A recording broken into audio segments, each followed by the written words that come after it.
은퇴를 퇴장이라고 생각하는 사람들이 많습니다. 그러나 이것은 잘못된 생각입니다. 은퇴는 새로운 시작입니다.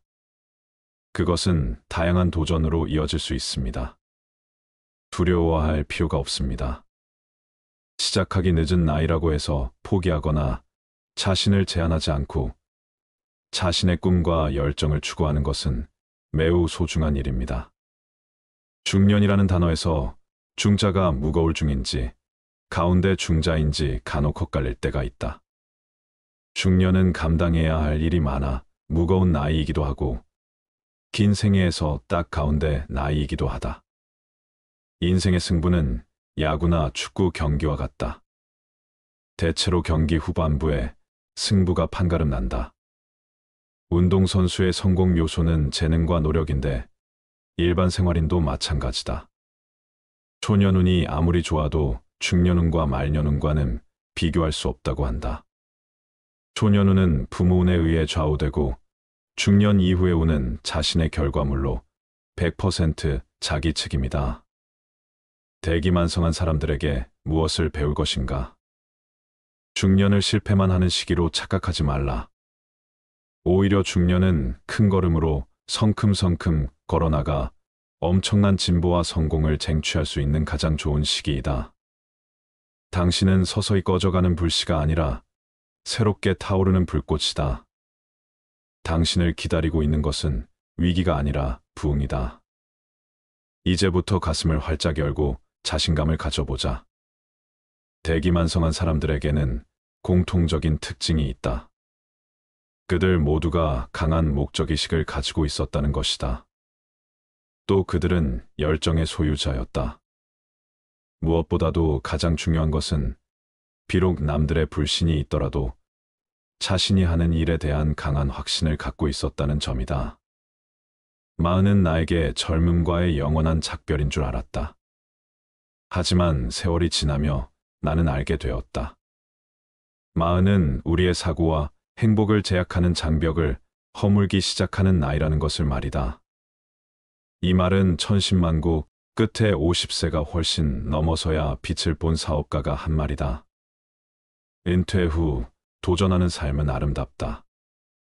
도전하는 실버 청춘이 되어 새로운 경험과 새로운 삶의 가치를 찾고 성취를 이루어 나가세요. 시작하기에 늦은 나이는 없다. 새로운 분야에 도전하는 것을 나이 때문에 망설이는 경우가 많은데요. 올해 90세이신 할머니는 아이패드 드로잉 작가로서 인스타그램 스타다. 팔로워가 7만 5천 명이다. 그녀가 그린 꽃 그림과 풍경은 사랑스럽고 향수를 부른다. 10년 전 80세 때 주민센터에서 처음 컴퓨터를 배웠고 3년 전 아이패드를 구입하고 그림을 그리기 시작했다고 한다. 시간 보내기 위해 시작한 일이 그를 유명 인사로 만들었다. 50대에 들어 피아노를 시작한 평범한 중년 아버지도 있다. 그는 가족들의 TV 시청에 방해되지 않도록 헤드셋을 쓰고 연습한다. 자신의 연습 장면을 유튜브에 올리며 친구들끼리 서로 격려하고 연습하는 열정이 스스로 자랑스럽고 행복하다. 올해 60대 후반인 어떤 분은 은퇴 3년 전부터 외국어 준비와 은퇴 후 시간을 활용할 수 있는 취미를 탐색했다고 한다. 은퇴 후 세상 밖으로 나오니 하고 싶고, 배우고 싶고, 보고 싶고, 가고 싶은 곳도 정말 많았다. 코로나19 시기를 제외하고는 해마다 23개월은 자유여행을 떠났다고 한다. 국내 생활비 정도면 해외여행을 할 수 있었다. 국내에서는 정부와 지자체, 복지시설 등에서 실버들을 위한 다양한 프로그램과 프로젝트로 배움의 욕구를 충족하고 활용했다고 한다. 인터넷 세상에서 정보를 찾아 활용하는 방법을 꾸준히 배우고 익히는 일이 도움이 되었다. 인생은 언제라도 새로운 시작과 도전을 통해 변화와 성장을 이룰 기회로 가득 차 있었다. 시작하기에 나이는 문제가 되지 않았다. 세계적으로 성공한 유명인 중에 늦은 나이에 빛을 본 사례들이 있습니다. 대기만 성형 사람들은 이른 나이에 성공한 사람과 구별되는 독특한 특징들이 있다고 하는데요. 오늘은 나이 들어 대기만성한 사람들의 강점을 말씀드리고 도전이 왜 필요한지에 대해 말씀드리고자 합니다. 잘 들어보시고 도전하는 삶을 가져보시기 바랍니다. 첫 번째, 경험과 노하우. 어떤 경험이든지 마이너스가 되는 경험은 없습니다. 다양한 경험으로 얻게 된 노하우는 돈으로도 살 수 없죠. 오랜 시간 동안 축적된 삶의 지혜를 바탕으로 대기만성형은 현명한 결정을 내릴 수 있습니다. 두 번째, 경험을 기반한 창의성. 여러 실패를 겪은 끝에 어렵게 성공하면 신중해질 수밖에 없습니다. 보통 나이가 들면 창의력이 떨어진다고 생각하는데 대기만성형 인간은 나이가 들어도 여전히 창의성을 보입니다.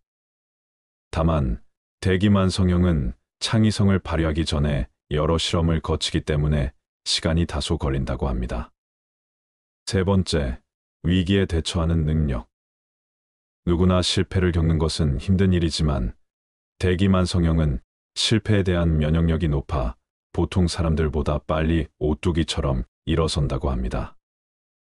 네 번째, 자기 자신에 대한 신뢰. 늦은 나이에 새로운 도전을 하기 쉽지 않은 이유는 주변인들의 의심과 반대에 많이 휘둘리기 때문인데요. 사실 자기 자신도 믿기 힘듭니다. 대기만성형 사람은 도전 과제를 극복하기 위해 자기 자신의 능력을 의심하지 말 것을 강조합니다. 늦은 나이에 어렵게 성공한 만큼 그 성공의 가치에 대해 더 귀하게 여길 줄 아는 것도 중요한데요. 여러분도 대기만성형 사람처럼 긍정적인 생각을 바탕으로 많은 것을 이룰 수 있길 응원하겠습니다. 실버 청춘은 여유로운 시간 속에서 여행을 통해 자연의 아름다움을 느끼고 새로운 장소에서의 경험들은 인생에 풍요로움을 더해준다. 다양한 문화와 예술, 자연환경을 만나는 해외여행은 세계를 탐험하고 새로운 경험을 쌓을 수 있다. 다른 나라의 문화와 사람들을 만나면서 시야를 넓히고 자신의 관점을 바꿀 수도 있다. 은퇴자들은 평생의 경험과 지식을 바탕으로 새로운 도전에도 장점을 가지고 있다. 더 많은 시간과 자유로움을 갖고 있으므로 자신의 관심사나 열정에 따라 새로운 분야로의 도전이 가능하다. 여행 외에도 자원봉사, 취미활동, 교육 참여 등 다양한 활동을 통해 실버 청춘들은 새로운 경험을 쌓고 새로운 사람들을 만나며 새로운 삶의 가치를 찾을 수 있다. 은퇴한 5060 세대에게 일이 왜 중요할까요? 5060은 여전히 건강한 산업여군입니다. 수명 연장과 저조한 출산율 등 사회적 변화를 고려하면 그들이 뒷방 노인이 물러나는 일은 국가적으로도 손실입니다. 또 생계를 위한 돈벌이에만 주력했다면 은퇴 이후에는 내가 하고 싶은 일, 내가 좋아하는 일을 하는 기회를 가질 수 있는 시기입니다. 수입 창출, 사회 공헌, 재능 기부 어떤 이유로든 5060에게 일은 반드시 필요한 것이지요. 그러나 5060 세대의 취업 상황이 좋지는 않고 창업은 섣불리 권하기가 어려운 게 현실입니다. 일하기를 원한다면 자신의 커리어 관리가 중요하겠지요. 오래 해온 일을 연장해서 이직하느냐 또는 새로운 분야에 도전하느냐는 본인 의사가 중요합니다. 그러나 어느 쪽이든 본인의 경력이 활용 가능하냐 아니냐의 문제이지 본인의 선택이 될 수 없습니다. 예를 들어 조선업계에서 퇴직하고 다시 조선업계에서 종사할 수 있을까요? 안타깝지만 조선업계의 위기로 불가능할 것입니다. 또 대기업에서 IT 개발팀장으로 일하던 분이 경력을 살려 중소기업 IT 개발팀으로 가기는 쉽지 않아요. 왜냐하면 중소기업에서는 개발자를 원하지 IT 관리자를 뽑지는 않거든요. 자격증은 취업 또는 창업에 어느 정도 역할을 할까요? 이직의 경우에는 자격증이 꼭 필요한 것은 아니지만 자신의 경력을 활용하지 못하는 분야로 재취업하게 된다면 과거 경력이 화려하다고 해도 회사 입장에서 보면 신입사원이나 다를 바가 없습니다. 이런 경우에는 본인의 전문성을 입증받기 위해서 자격증이 꼭 필요하다고 말씀드릴 수 있겠습니다. 5060에게 유망한 자격증이 있을까요? 50대 이상이 많이 취득한 자격증을 남녀별로 말씀드리자면 남성 1위가 지게차 운전기능사, 2위 굴삭기운전기능사, 3위 건축도장기능사, 4위 전기기능사, 5위 조경기능사 순입니다. 여성 1위는 한식조리기능사, 2위 양식조리기능사, 3위 세탁기능사, 4위 건축도장기능사, 5위 중식조리기능사입니다. 이 중에 전기 분야를 눈여겨보실 것을 권해드리고 싶습니다. 전기 분야는 자격증이 반드시 필요한 특수 분야이고 진입 장벽이 있는 편이라 자격증 취득이 취업에 유리하게 작용하기 때문입니다. 자격증은 국가 자격증과 민간 자격증으로 나뉩니다. 실제 취업에 있어서는 국가 자격증이 단연 유리합니다. 민간 자격증은 36,000여 개에 이르는데 그중 공인민간 자격증을 따시라고 권해드립니다. 꼼꼼하게 확인하고 자신에게 맞는 자격증을 선택하시는 것이 우선입니다. 자신이 관심을 갖는 자격증이 있다면 취득 방법, 취업 시 업무의 내용과 강도, 근무 조건 등을 상세히 파악해 봐야 합니다. 가령 지게차 운전 기능사 자격이 있어도 지게차가 있어야 취업이 되기도 합니다. 목돈을 들여 지게차를 구입하거나 취업을 포기하는 상황이 생길 수 있겠죠. 자격증 시험을 주관하는 기관에서 공개하는 업무 관련 내용 확인은 필수입니다. 다음은 관광통역안내사 자격증으로 제2의 직업을 갖고 활동 중인 70세 남자분의 이야기입니다. 한번 들어보세요. 문화관광해설사로 활동 중인 70세 남성분은 대학 졸업 후 은행에 입사해 32년간 근무했습니다. 그는 첫 직장이자 유일한 직장이 IMF 외환 위기를 겪고 론스타에 매각되는 등 말년에 큰 일을 겪으면서 누구를 위해 일해야 하는가 하는 정체성 혼란이 찾아왔다고 합니다. 퇴직은 회사의 특별 퇴직제도를 통해 3년간 계약직으로 근무하다가 만 58세에 퇴직했습니다. 그는 계약직으로 근무하는 3년간 틈틈이 공부해서 관광통역안내사 영어 자격증을 취득했습니다. 열심히 준비한 결과로 문화관광해설사로 뽑혀 7년째 활동 중이며 관광 가이드로도 일하고 있습니다. 우선 자신의 강점이 무엇인가를 파악했다고 합니다. 자신의 희망 직종으로 무역상, 여행 가이드, 경영 컨설턴트 순으로 정리되었는데 국내외 여행 경험이 풍부하고 여행을 인솔한 경험도 있어서 우선 순위로 여행 가이드를 준비했습니다. 과거 외국에 3년간 파견되어 근무하면서 영어와 스페인어 실력을 갖추게 된 점도 도움되었습니다. 관광통역안내사 자격증 준비는 독학으로 공부했고 영어 인터뷰는 사설 학원을 다니면서 예상 질문 자료 등을 참고해서 공부했습니다. 그는 문화관광해설사 채용 시 자격증이 있어 가산점을 받고 취업이 되었습니다. 소에게 활동비를 받는 자원봉사지만 해설, 경험 자체가 가치가 있다고 생각해요. 주로 경복궁, 북촌과 서촌, 낙산, 남산, 성북동 등을 둘러보는데 여태까지 700회 정도 해설했습니다. 그중 60%가 외국인 대상으로 그들에게 우리나라의 문화유산을 소개하면서 보람을 느끼고 제 자신도 우리 문화유산을 더욱 좋아하게 되었어요. 그는 자신의 이야기를 2시간 동안 들어주는 대화 상대를 만날 수 있다는 점. 해설하기 하루 전 내 나름의 시나리오를 만들어 공부하면서 치매 예방도 하고 걸으면서 건강까지 챙길 수 있어 더욱 보람된다고 말합니다. 또한 해마다 문화관광해설사로서의 실력을 점검하는 테스트도 받아야 하므로 자원봉사지만 실력을 키우기 위해 노력하게 된다는 점도 좋습니다. 그는 여행사의 관광 가이드로도 일하고 있습니다. 6개월 전부터는 9인승 카니발을 구입해 프리랜서 드라이빙 관광 가이드로 본격적으로 활동하기 시작했습니다. 그는 퇴직 전과 후 느끼는 삶의 변화를 이렇게 말합니다. 여느 직장과 마찬가지로 이런저런 일도 있었지만 좋은 직장에서 평탄한 삶을 살았습니다. 한편으로는 정해진 일만 하니까 도전이 없는 삶이었죠. 그러나 스스로 계획해서 실천하고 평가하는 과정을 거치며 인생 2막을 충실하게 살아온 점에 대한 보람과 소득을 창출하며 자신감과 활력을 느낍니다. 사회복지사 자격증에 도전한 60대 할머니도 있습니다. 젊었을 때는 회사도 다니도 아이들도 있으니까 바쁘게 시간이 흘러갔는데 이제 60대가 되다 보니 그냥 집에만 온종일 있게 됐어요. 항상 여유가 필요하다고 생각했지만 은퇴 후 막상 일을 쉬니까 노후에 대해서 걱정이 되었다고 합니다.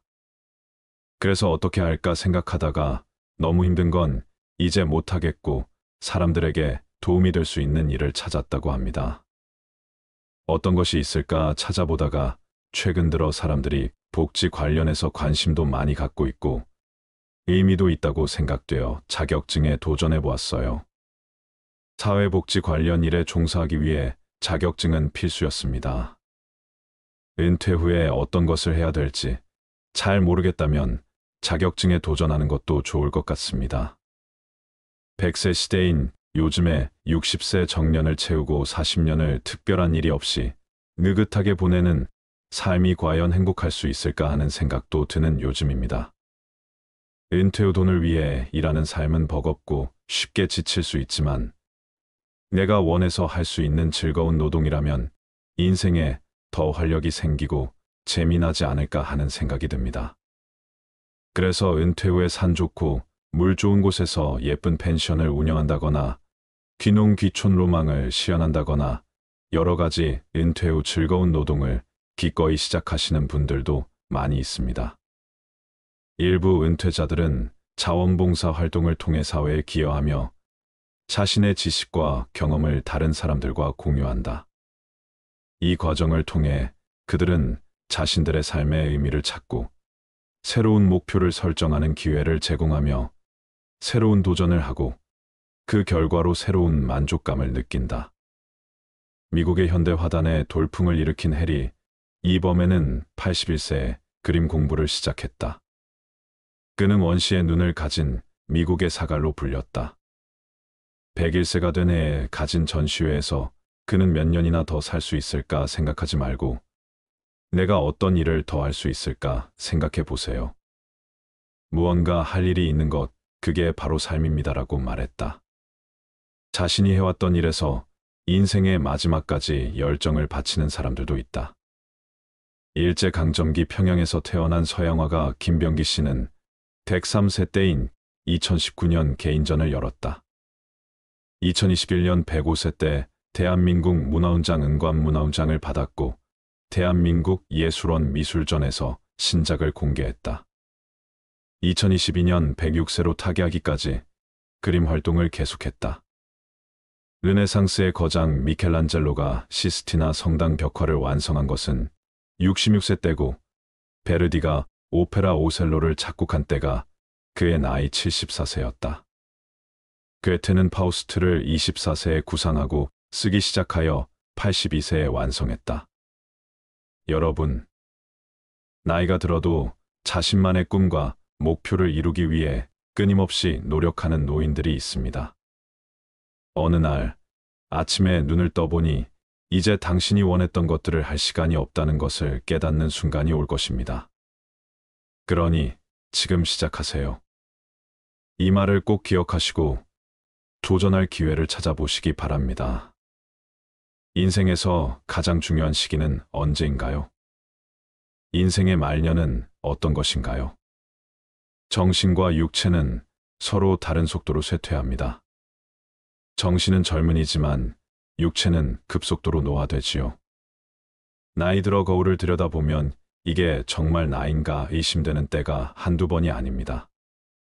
행복한 말년을 보내기 위해 중요한 것 중 하나는 시간 활용이라고 합니다. 우리가 일상에서 느끼는 행복감은 활동 시간을 매개로 하는 경우가 많기 때문이지요. 성공적인 노후는 평소의 시간 활용에 달려 있다고 해도 과언이 아닙니다. 가장 큰 행복감을 느낄 수 있는 활동은 어찌 보면 가족, 친구들과 함께 시간을 보내는 것이라고 할 수 있습니다. 가까운 지인이나 친구들과의 교제는 행복감을 느끼는데 특히 도움이 됩니다. 노년기에 친구들로부터 받는 정서적 안정과 지지는 가족으로부터의 정서적 지지 못지않기 때문이지요. 행복한 말년을 위해 가족, 친구, 지인들과 즐거운 활동 시간을 많이 가져보시길 바랍니다. 여러분, 말년은 인생의 종착지로 과거의 성취와 실패를 돌아보며 가장 지혜로운 시기가 아닐까 싶은데요. 인생의 말년 그 순간은 우리에게 어떤 의미가 있는지 인생의 깊은 고민에 잠기게 합니다. 오늘은 쇼펜하우어의 철학을 바탕으로 말년이 가장 중요한 이유에 대해 알아보는 시간을 가져보겠습니다. 인생 중에서 말년이 중요한 3가지 이유를 말씀드릴게요. 첫 번째, 인생의 말년은 사람에게 가장 지혜로운 시기이다. 그 시기에는 우리가 삶에서 얻은 지혜와 경험을 바탕으로 현명한 판단력을 발휘할 수 있다. 지난 날들의 교훈을 통해 말년은 세상을 더 깊이 이해하고 자기 자신을 더욱 잘 이해할 수 있게 되는 것이다. 이는 우리의 삶의 지혜를 쌓아가는 보상이자 인생의 진정한 가치를 깨닫는 순간이 된다. 인생의 말년은 삶에서 얻은 지혜와 경험의 정점이다. 우리는 이때에 비로소 자기 자신과 세상을 내가 알던 것보다 더욱 깊이 이해하게 된다. 과거의 성공과 실패, 아픔과 기쁨을 돌아보며 우리는 더욱 현명한 판단력을 갖출 수 있게 되는 것이다. 나로부터 배운다는 말의 의미를 비로소 체감하게 되는 시기이다. 그동안 겪어온 모든 경험들은 우리에게 깨달음을 선사하며 삶의 의미와 목적을 명확하게 보여주는 계기가 된다. 인생의 말년은 단순히 나이가 들어감을 의미하고 체력이 떨어져서 쉬어야 한다는 의미가 아니다. 오히려 그 시기에 우리는 삶의 깊은 의미를 탐구하고 내면의 성장과 현명한 판단력을 통해 더욱 풍요로운 삶을 살아갈 수 있게 되는 것이다. 말년이라서 쌓아온 지혜와 경험을 토대로 새로운 통찰력을 얻을 수 있는 순간이자 인생에서 가장 지혜로운 시기라고 할 수 있다. 두 번째, 인생의 말년은 양보다 질이다. 말년은 우리에게 우선순위를 정할 것을 요구한다. 우리에게 주어진 시간은 유한하다. 시간과 에너지가 한정되어 있기 때문에 우리는 진정으로 중요한 가치와 목표에 더욱 집중할 필요가 있다. 가족, 사랑, 친구, 그리고 개인적인 성취와 같은 가장 의미 있는 것들에 더욱 가치를 두게 된다. 이를 통해 우리는 궁극적인 목표를 달성하고 인생의 질을 향상시킬 수 있게 된다. 말년에는 우리가 양적인 부분보다는 질적인 부분에 더욱 집중함으로써 우리의 삶을 더욱 의미 있게 만들고 풍요롭게 살아갈 수 있는 기회가 주어진다. 쓸데없는 인간관계는 정리하고 남은 시간을 소중한 사람들과 보내며 나를 위해 사용해야 하는 시기이다. 인생의 끝을 향해 우리가 향하고 있는 목표와 가치를 심각하게 고민하며 깊이 생각해 볼 수 있는 소중한 시간이라고 할 수 있다. 세 번째, 인생의 말년에 인생의 가치를 깨닫는다. 말년은 우리에게 유한성의 인식을 심어준다. 죽음의 임박을 인식하면서 우리는 삶의 한정성, 소중함을 더욱 깊이 느끼게 된다. 이러한 인식은 우리에게 감사의 마음을 심어주고 삶을 더욱 즐기는 방법을 배울 수 있게 한다. 말년은 우리에게 인간의 한계와 존재의 의미에 대한 고찰을 하게 해줌으로써 더 나은 내가 될 수 있게 해주는 것이다. 인생의 시간이 많을 때는 몰랐던 인생의 소중함을 느끼는 것을 통해 우리는 더욱 의미 있고 풍요로운 삶을 살아갈 수 있다. 그렇기에 우리는 이렇게 소중한 인생을 더욱더 잘 살아가기 위해 선택과 집중을 잘해야만 합니다. 나와 함께 있는 사람들은 나에게 영향을 끼친다라는 말이 있는데요. 말년의 소중한 삶을 위해 인간관계에서 반드시 잘라내야 하는 것 4가지에 대해 함께 알아보도록 하겠습니다. 첫째, 부정적인 영향을 잘라내라. 주변에는 부정적인 영향을 주는 사람들이 존재한다. 그들은 우리의 내면에서 긍정적인 빛을 희미하게 만든다. 우리는 자신의 복지와 평안을 위해 이들과의 인간관계를 제한하거나 끊어야 한다.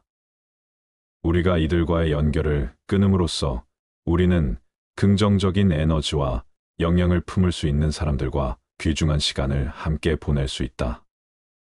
그들은 우리를 격려하고 지지하며 성장과 발전을 도와줄 것이다. 이는 진정한 행복과 만족을 찾기 위해 이들과 함께 걷는 길을 선택해야 한다. 우리의 에너지는 소중하고 우리의 기분은 소중하다. 그래서 우리는 자신을 지키고 부정적인 영향을 주는 사람들과의 인연을 끊는 용기를 가져야 한다. 둘째, 인간관계의 무의미함을 끊어내라. 인생은 짧고 우리의 시간과 에너지는 한정되어 있다. 그러나 일부 인간관계는 해가 되지 않더라도 서로에게 진정한 의미나 가치를 가져오지 못한다. 이러한 무의미한 상호작용은 우리의 삶을 허비하고 소중한 시간과 에너지를 낭비하는 결과를 초래할 수 있다. 우리는 진정한 의미를 부여하고 싶다면 이러한 무의미한 관계를 끊고 의미 있는 인간관계에 초점을 맞춰야 한다. 진정한 의미를 찾기 위해서는 자신의 삶에 진시한 가치를 부여해야 한다. 우리는 자아를 깊이 탐구하고 우리의 열망과 가치에 맞는 인간관계를 구축해야 한다. 쇼펜하우어는 의미 없는 존재는 삶을 부정하는 것과 같다고 말했다. 우리는 의미 있는 존재로서의 인간관계를 추구해야 한다. 그것이 우리에게 진정한 만족과 행복을 선사할 것이다. 무의미한 상호작용은 우리의 삶을 허비하고 우리의 내면에서 장애물이 될 수 있다. 우리는 용기를 내어 이러한 관계를 끊고 의미 있는 상호작용을 추구해야 한다. 우리의 시간과 에너지는 소중하다. 그러므로 우리는 진정한 의미와 가치를 가진 소중한 인간관계를 찾아가야 한다. 무의미한 상호작용은 우리의 삶을 허비하고 진정한 의미와 가치를 찾는데 장애가 됨을 명심하라. 셋째, 독과 같은 관계를 끊어내라. 독과 같은 관계는 우리에게 해를 끼칠 수 있다. 상대방과의 상호작용이 우리에게 해로운 영향을 미치거나 우리의 성장과 발전을 방해한다면 이러한 독이 된 관계를 끊는 것이 필수적이다. 우리는 자신의 복지와 성장을 위해 독이 된 관계에서 벗어나야 한다. 쇼펜하우어는 다른 사람과의 관계는 우리의 삶을 결정짓는다고 말했다. 우리는 자신의 삶을 향상시키기 위해 독이 된 관계를 피해야 한다. 이러한 관계는 우리의 에너지를 흡수하고 우리를 지치게 만든다. 우리는 자아를 보호하고 우리 자신의 가치를 인정받는 관계를 선택해야 한다. 독이 된 관계는 우리의 성장과 발전을 방해한다. 우리는 자신의 잠재력을 시연하기 위해 독이 된 관계에서 벗어나야 한다. 우리는 용기를 내어 이러한 관계를 끊고 자신의 가치를 인정받을 수 있는 관계로 나아가야 한다. 이를 통해 우리는 진정한 자유와 행복을 찾을 수 있을 것이다. 우리는 자신의 복지와 성장을 위해 아무리 친하고 정이 남아있다 해서 독이 된 관계를 질질 끌기보다는 과감하게 끊는 것이 필요하다. 인간 관계에서 가장 중요한 것은 상대방과의 관계가 우리의 내면을 어떻게 변화시키는가이다. 다른 무엇보다 이것이 가장 중요하다. 우리는 우리 자신을 위해 독이 된 관계를 끊고 우리의 내면을 풍요롭게 가꾸는 관계를 선택해야 한다. 우리는 독이 된 관계에서 벗어나고 자아를 보호하며 우리 자신에게 진정한 가치를 부여하는 관계를 추구해야 한다. 넷째, 존중 없는 사람들을 끊어내라. 존중하는 것은 그야말로 중대한 가치이다. 사람들은 서로 상처 주고 상처받지 않기 위해 예의와 존중을 만들어냈다. 그렇기에 상대방이 우리를 제대로 존중하지 않거나 우리의 가치와 경험을 경시한다. 이러한 관계를 유지하는 것은 건강하지 못할 수 있다. 우리는 상호 존중이 뒷받침되는 관계를 추구해야 하며 존중받지 못하는 관계에서는 건강한 경계를 설정해야 한다. 쇼펜하우어는 상호 존중은 인간 관계의 중심이라고 말했다. 우리는 상대방에게 존중받으며 우리 자신도 상대방을 존중하는 관계를 추구해야 한다. 상호 존중이 뒷받침되는 관계에서는 서로를 이해하고 받아들이며 서로의 가치와 경험을 존중한다. 상호 존중이 결여된 관계에서는 우리가 상처받고 지치게 된다. 우리는 건강한 관계를 유지하기 위해 존중받지 못하는 관계에서는 건강한 경계를 설정해야 한다. 우리는 용기를 내어 상대방에게 우리의 가치와 경험을 존중받을 권리가 있다고 말해야 한다. 우리는 존중받지 못하는 관계에서 벗어나야 한다. 상호 존중은 우리 자신의 존엄성을 지키는 것이다. 인간이라면 응당 지켜줘야 하는 일이지만 아쉽게도 인간 같지 않은 사람들로 인해 좀처럼 지켜지지 않는 일이 많다.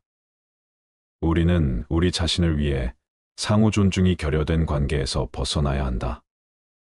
우리는 용기를 내어 상호 존중이 뒷받침되는 관계를 찾아가야 한다. 우리는 상호 존중이 뒷받침되는 관계를 추구해야 한다. 다음은 상호 존중이 되는 관계를 위해 지켜야 할 것에 대해 말씀드릴게요. 먼저 상대방을 존중하라. 상대방의 존엄성을 인정하는 것이야 말로 우리 자신의 존엄성을 지키는 길이다. 우리는 존중받고 인정받는 관계에서 자아를 보호하고 발전시킬 수 있다. 이를 통해 우리는 진정한 행복과 만족을 찾을 수 있기에 지금부터라도 존중하지 않는 사람과의 관계를 유지시키려고 애쓰지 마라.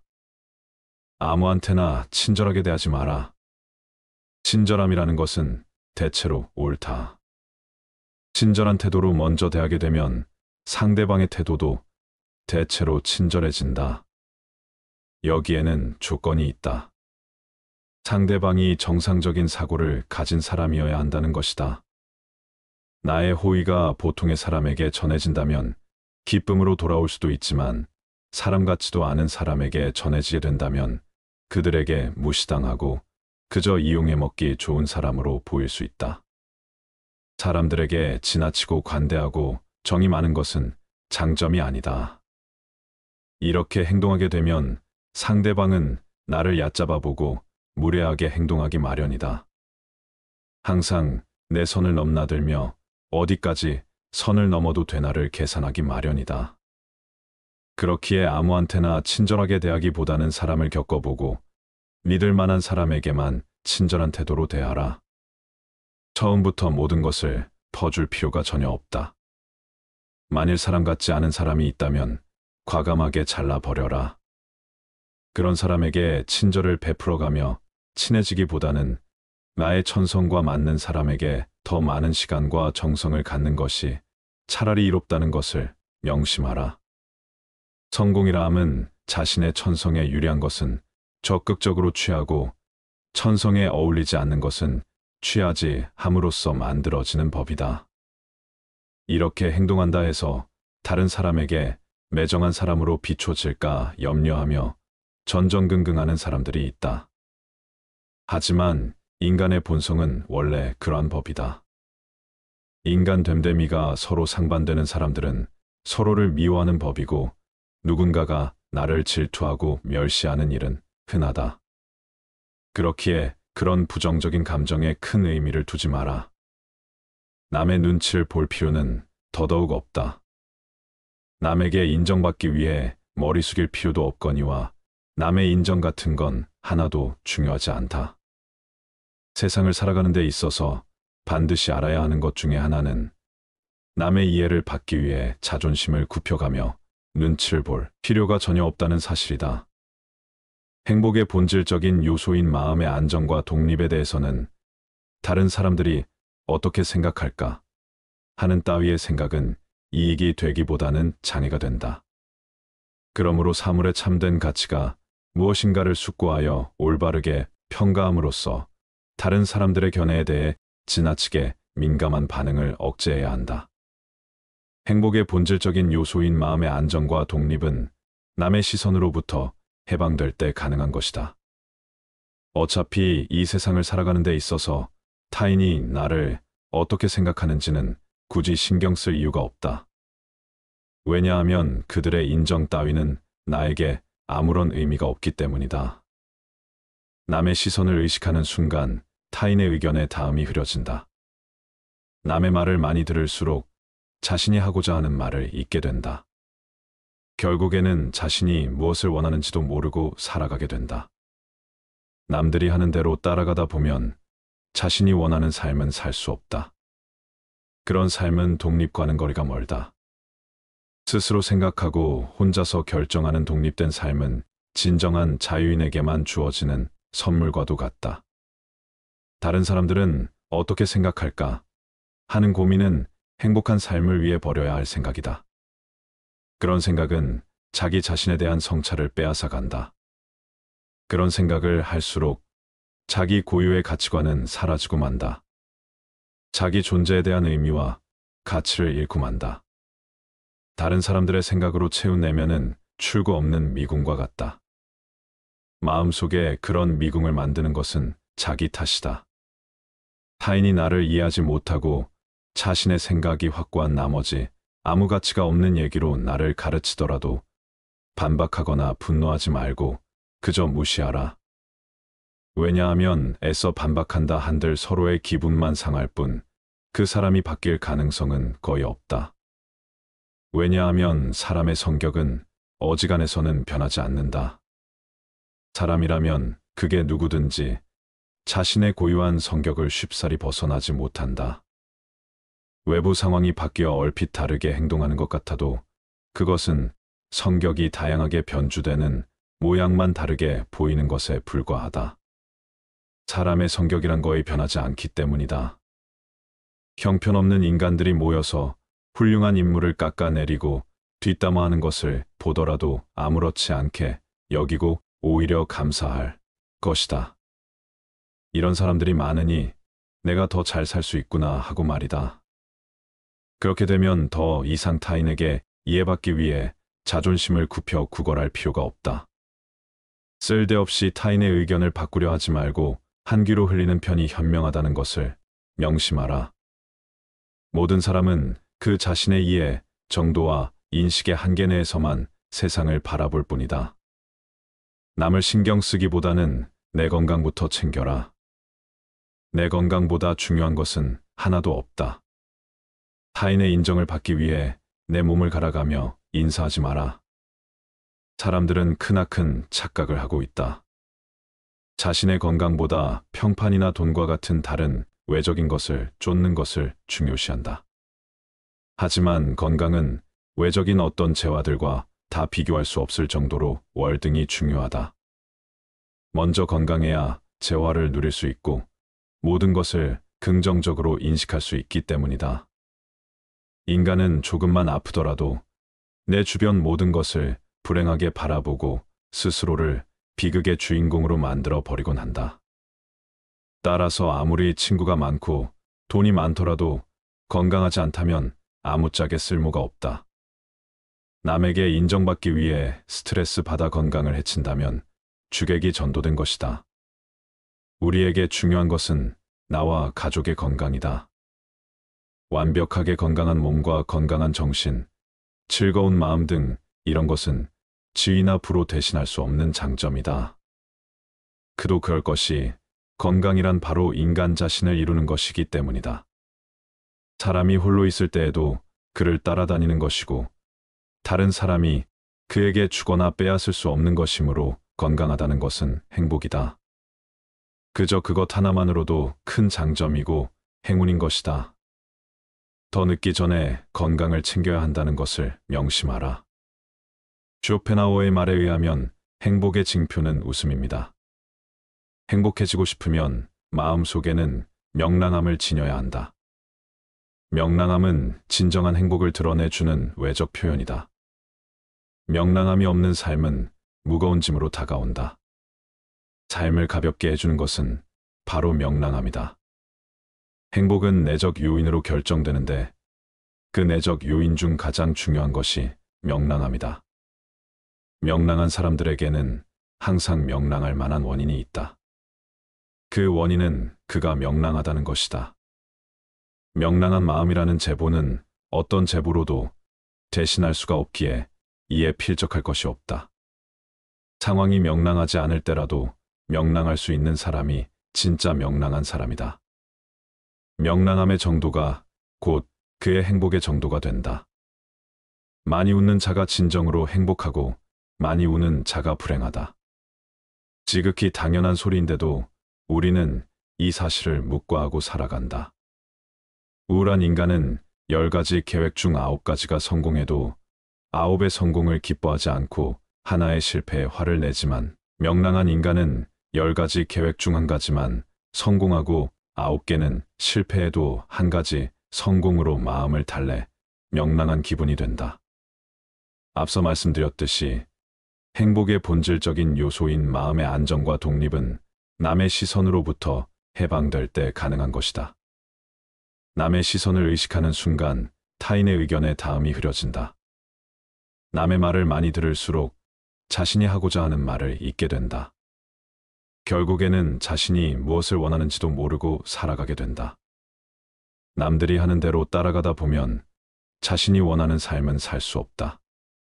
그런 삶은 독립과는 거리가 멀다.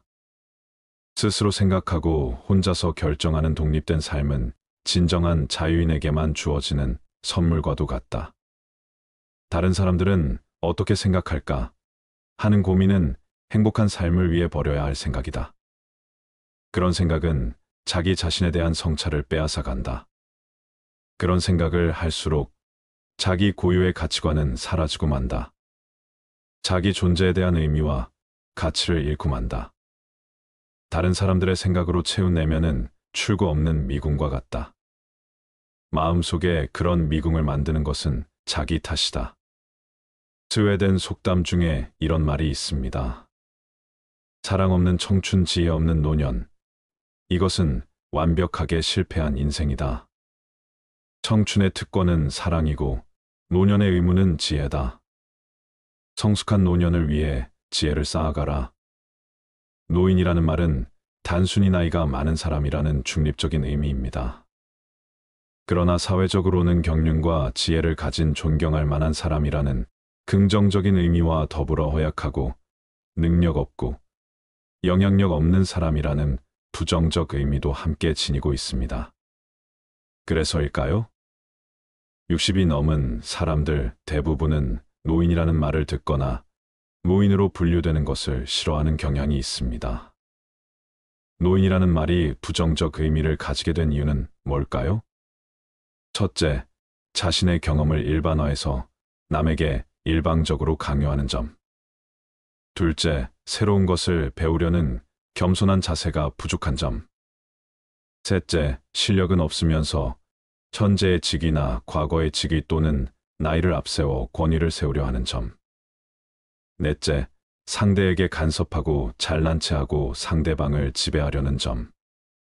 다섯째, 윤리도덕적 기준이나 규정을 무시하고 적당히 넘어가려는 점. 여섯째, 나이 많은 사람을 젊은이들이 이해해주는 것이 당연하다는 생각으로 구태의연한 말과 행동을 하는 점. 일곱째, 대가를 받기 좋아하거나 공짜를 좋아하는 점. 여덟째, 신체적 외모, 옷차림, 말씨 등에 별로 신경 쓰지 않는 점. 이 같은 행동과 태도나 말씨는 노인의 의미와 이미지를 부정적으로 만드는데 크게 영향을 미치고 있다고 합니다.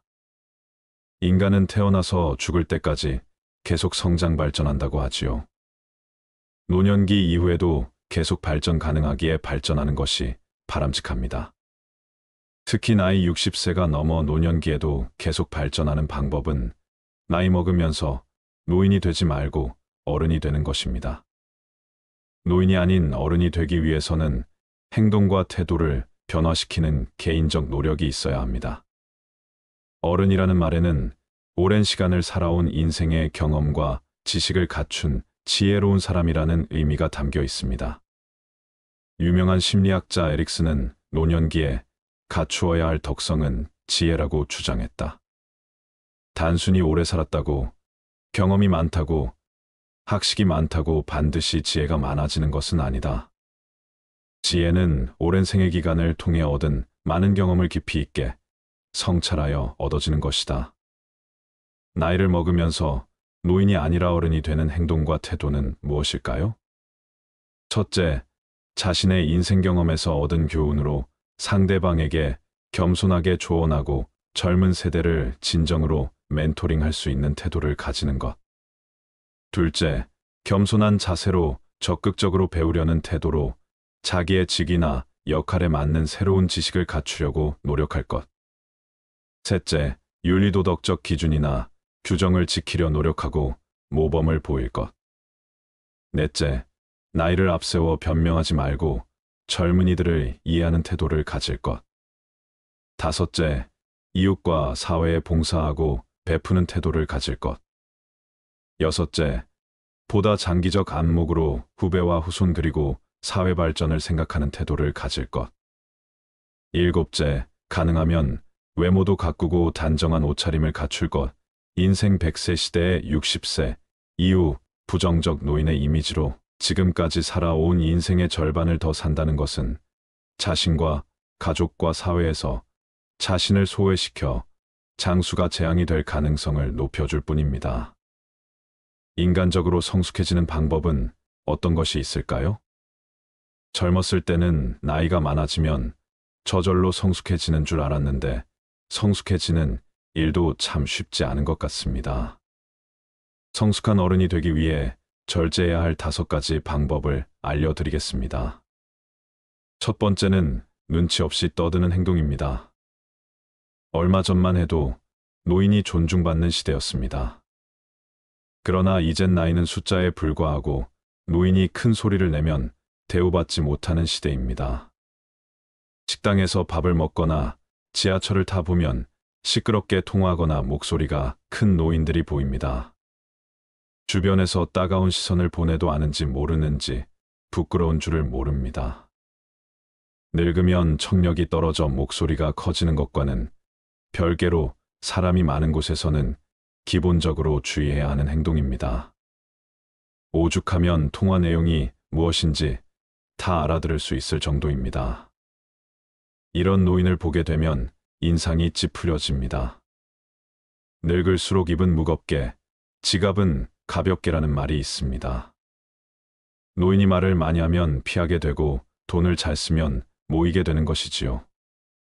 그러니 나이가 많다고 해서 크게 말하거나 강하게 말하지 마세요. 나이나 지위가 높다고 아랫사람을 함부로 대하는 사람이 많습니다. 내 생각만 옳다고 착각하는 것을 보면 그만큼 꼰대 같은 행동이 없습니다. 고집스럽고 자기 생각을 강요하는 노인만큼 추한 것이 없습니다. 성숙함과 나이는 비례하지 않습니다. 많은 분들이 자신의 이런 행동을 잘 모르고 계실 겁니다. 오랜 시간 굳어져 온 습관 때문이지요. 내 행동이 배우자나 자식, 그리고 타인에게 상처를 주는 것은 아닌지 돌아보는 시간을 가져보세요. 요즘 젊은 사람들이 얼마나 똑똑한지 아시나요? 이제 우리의 시대는 저물고 있다는 사실을 인정하고 겸허하게 시대의 변화를 받아들입시다. 이런 모습이 내면이 성숙하고 존경스러운 어른의 모습 아닐까요? 두 번째는 허세나 허풍을 심하게 하는 행동입니다. 나이가 들어도 허세나 잘난 척이 심한 사람이 있습니다. 기분 좋으라고 맞장구를 쳐주면 밤을 새워 말할 것 같은 모습이 가관입니다. 중년 이후에는 자식 자랑밖에 할 게 없다는 말이 있습니다. 하지만 아무리 친한 사이더라도 자식 자랑은 하지 않는 것이 좋습니다. 친구에게도 말 못할 사정으로 자식 때문에 힘들어하는 사람이 많습니다. 자식이 매번 돈을 해달라고 하거나 사고를 쳐서 속을 썩이고 있는 것이지요. 안 그래도 나는 내 자식 때문에 힘든데 옆에서 자식 자랑을 하면 자존심도 상하고 마음도 아프게 되는 것이 본능입니다. 내 욕은 참을 수 있어도 누가 내 자식 욕하는 것은 못 참는 것이 부모의 마음 아니겠습니까? 그런 것처럼 내 자식을 자랑함으로 상대방에게 혹시나 신뢰가 될 수 있다면 차라리 아무 말 말고 부부끼리 서로 자식 칭찬을 하는 것이 좋습니다. 제 주위에 만날 때만 다 자식 자랑하는 사람이 있었는데요. 오랜만에 소식을 들어보니 친한 사람들과 멀어졌다고 하더라고요. 자식 자랑을 하다 보면 실제 사실보다 부풀려 말하기도 하고 남의 자식이랑 비교하게 되기도 하니 만나는 것 자체를 피하게 되는 것이지요. 근데 사실 과하게 자랑하는 사람을 잘 보면 오히려 별 볼 일 없는 사람일 가능성이 큽니다. 채워지지 않는 것을 허세나 허풍으로 채우려는 심리 때문입니다. 내가 부족한 사람인 것을 인정하지 않고 감추기 급급한 데서 나오는 허세입니다. 이미 많은 것을 이룬 사람은 자랑하지 않더라도 허세를 부리지 않더라도 주위에서 다 알고 있습니다. 자연스럽게 그런 기운이 흘러나오기 때문이죠. 그리고 자신을 낮추고 남을 높이는 행동을 합니다. 겸손과 배려가 오히려 그 사람을 멋지게 만들어 줍니다. 여러분은 이 둘 중에 어떤 사람이신가요? 나이가 들수록 허세나 허풍은 그 사람을 초라하게 만듭니다. 이렇게 추하게 늙는 것보다 차라리 현실을 인정하고 처지에 맞게 행동하는 것이 진정 지혜로운 사람입니다. 세 번째는 편견을 가지고 사람을 판단하는 행동입니다. 누군가에게 소문을 듣거나 생각만을 가지고 타인에게 낙인을 찍는 사람이 있습니다. 심할 경우 한 가지 모습만 보고도 이 사람은 나쁜 사람이라고 단정짓기도 합니다. 제가 아는 분이 50대 중반인데 한 모임에서 새로운 기술을 배우고 싶다고 얘기했더니 그 나이에 무슨 기술을 배우냐고 비웃는 사람이 있었습니다. 그냥 하던 일이나 하라고 하면서요. 근데 이분이 포기하지 않고 꾸준히 하더니 5년 만에 어느 정도 인정받는 전문가가 된 모습을 보면서 저는 앞으로 정말 내 생각이나 편견으로 사람을 판단하지 말자고 다짐했습니다. 사람은 기본적으로 자신의 경험을 토대로 말하곤 하는데요. 그래서 이 사람은 이럴 것이다, 저 사람은 저럴 것이다 판단하게 되는 것 같습니다. 물론 누군가를 걱정해서 하는 말일 수도 있지만 성숙한 어른이 되기 위해서는 단정하지 말고 내 생각은 이렇다 정도로만 대화하는 것이 바른 행동이라고 할 수 있겠습니다. 네 번째는 외모를 가꾸지 않는 행동입니다. 나이 들어 누가 알아준다고 외모를 꾸미냐 하는 분들이 있으실 겁니다. 하지만 요즘 세상은 외모도 경쟁력이고 자산이라고 합니다. 내면만큼이나 외모도 중요한 세상이 되었다는 사실을 우리는 알아야 합니다. 같은 50대, 60대라도 선크림이라도 바른 사람이 훨씬 더 젊어 보인다는 연구 결과가 있는데요. 그래서 동창회나 친구들을 만났을 때 같은 아이인데도 늙지 않은 친구들을 볼 수 있을 겁니다. 그렇게 현재 친구의 모습과 나를 비교하며 자존감이 낮아지는 분들을 많이 봤습니다. 지난 날을 후회하기보다 지금부터라도 어느 정도 관리를 해주시면 더욱 빛나는 인생이 여러분을 기다릴 겁니다. 노인이 될수록 사람은 게을러지기 마련인데요. 이미 굳어버린 생활 습관이나 관리하는 습관을 만들고 고치려면 노력이 필요한 것이 사실입니다. 참 아름답게 늙어간다, 늙을수록 매력있다, 늙으니까 중원멋이 있다라는 말들을 듣기만 해도 기분이 좋아지는데요. 나이를 먹을수록 언제나 우아하고 밝은 인상으로 호감을 주는 사람이 있는 반면에 말 걸기가 어렵고 괴팍해 보이는 인상을 가진 사람이 있습니다. 다섯 번째는 술 먹고 여러 사람을 피곤하게 만드는 행동입니다. 좋은 사람들과 기분 좋게 한잔하는 것은 권장하고 싶습니다. 그러나 사람들은 항상 술 먹고 실수를 하기 마련입니다. 술을 마시고 취해서 종업원에게 반말을 한다던가 같이 술 마시는 일행에게 욕설을 한다던가 하는 행동은 미성숙한 어른 꼰대로 보이기 쉽상입니다. 예전에 한 가게에서 취객이 행패를 부려 주변 사람에게 피해를 준 뉴스를 본 적이 있으실 텐데요. 술에 취해 내 생각을 옆 사람에게 강요하거나 함부로 말하는 사람이 내가 아닌지 돌아볼 필요가 있습니다. 우울증과 치매 없는 노년기 보내려면 어떻게 해야 할까요? 마음과 몸이 건강한 노년기를 보내기 위한 5가지 실천 방법을 말씀드릴게요. 첫째, 자신의 건강 상태를 잘 알기. 몸과 마음은 따로 떨어져 있지 않다. 특히 노년기의 신체적인 질병이나 손상은 큰 낙담으로 이어져 우울해지기 쉽다. 노년기에는 신체 건강이 자연스럽게 유지되지 않기 때문에 신체 건강을 유지하는 노력이 이전 시기에 비해 더 필요하다. 그러려면 병원을 더 자주 찾고 혈압, 당뇨, 고지혈증 등과 같은 신체 건강 이상을 관리하는 것이 중요하다. 주기적으로 건강검진을 받고 질병의 예방과 조기 진단을 위해 의사와 상담하는 것이 무엇보다 중요하다. 두 번째, 건강한 식단 유지. 먹는 것이 곧 나 자신이다라는 말이 있다. 몸에 좋지 않은 한 끼의 해로운 식사가 바로 동맥에 손상을 끼치고 몸에 이로운 한 끼 식사로 신체는 이 손상을 복구한다. 일본의 오키나와 이탈리아의 사르데냐는 100세 이상인 사람이 많은 장수 마을이다. 이들은 육류와 설탕을 적게 먹고 채소와 콩, 통곡물 등 신선식품을 더 많이 먹는 장수 식단으로 식사를 한다. 장수 연구에서는 되도록 적게 먹는 영양실조 없는 열량 제한이 장수로 이어진다고 하니 일주일에 이른 열량을 평소보다 75%로 줄인 식사를 하는 것도 바람직하다. 세 번째, 운동으로 땀 흘리기. 65세 이상 노인 중 10%만 운동을 한다는 통계가 있다. 운동은 우리 몸에서 에너지 생산량과 근력을 늘리고 심장과 폐, 혈관을 더 건강하게 하고 몸을 튼튼하게 한다. 하루에 15분 정도 뛰기만 해도 심장병 같은 질병으로 인한 사망이 45% 줄어든다. 건강을 유지하는 운동으로는 인터벌 트레이닝이 권장된다.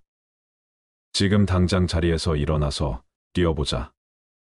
달리기나 뜀뛰기를 한 다음 숨 고르기를 한다면 건강한 수명이 몇 년 더 늘어날 것이다. 가능하다면 유산소 운동, 근력 운동, 스트레칭을 함께하는 것이 바람직하다. 네 번째, 사회활동을 적극적으로 유지하기.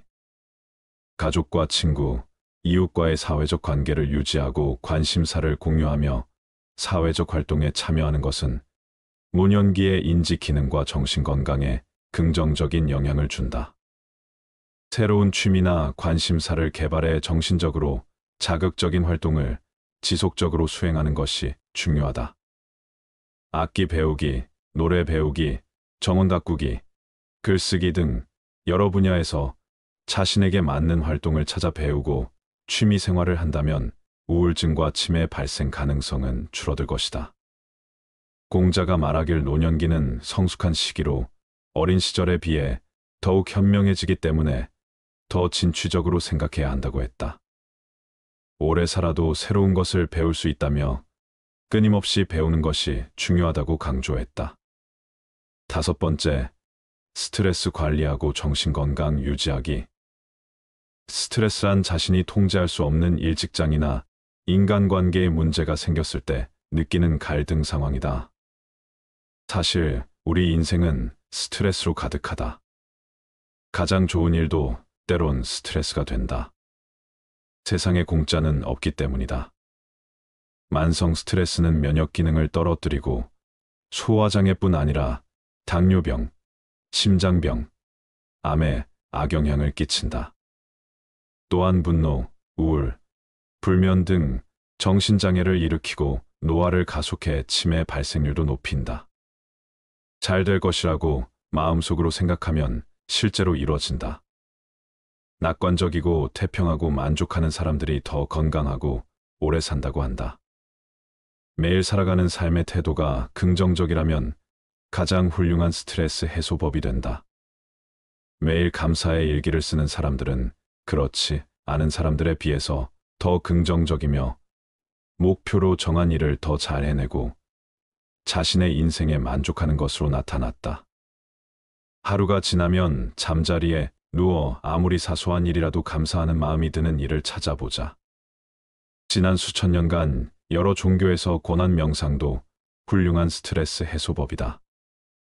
인도 요가, 중국의 태극권, 우리나라의 단전호흡 등 신체 운동과 결합된 명상법도 훌륭한 스트레스 해소법이다.